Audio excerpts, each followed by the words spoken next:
Okay, so we're looking at the last two PEs. We've got PE7 and we've got PE8. Now PE7 has no external native BGP peers. So set protocol BGP group IBGP import black hole. There's no need for a next hop self. Now pair 8 has two external peers. It's connected to pair 1, pair 1.2, and it's connected to pair 2.1.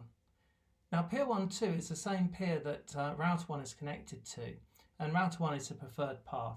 So when we have a look at group pair 1.2, we're importing the eBGP import filter as you'd expect. Pair routes, we want to mark the routes as a pair. Now on the export, firstly we've got the no P2 routes export, because obviously we do not want P2 and P1 swapping routes. We'd end up transit. It's not a good idea. We're exporting our local range.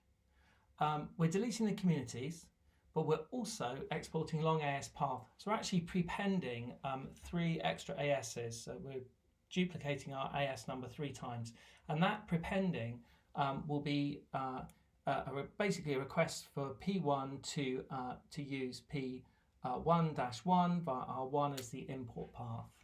We could have set the med and things, but we've done a prepend there. Okay. And then on IP version 6, on the import, we're doing the standard eBGP IP version 6 import filter, marking it as pair route. But on the export, we're deleting the communities. We're putting no export routes. We really don't want those IP version 6 routes leaking out, so we're marking them as no export. Okay, and then we have pair 2.1. We've got a new policy here which we hadn't looked at, which we'll look at in a moment. Allow P2 loopback. We've then got the eBGP import filter. We've got the P2 long path filter. We really don't want very long paths coming in here, so we're going to set a cap of, I believe it's 5 hops. And then, of course, we're marking them with P routes. Okay, so let's have a look at this allow P2 long P2 loopback. Okay, so set policy options, policy statement, allow P2 loopback. So from AS path P2 native, and that stops it from being a transit route. It has to be a route generated in P2. From the route filter 00. Prefix length range /32 to 32. Now what's that going to do? Basically any route with a length prefix length range of a /32, which is effectively a loopback. Then community set peer and accept, and it really will accept any of them. That's going to be very important because we're going to be doing the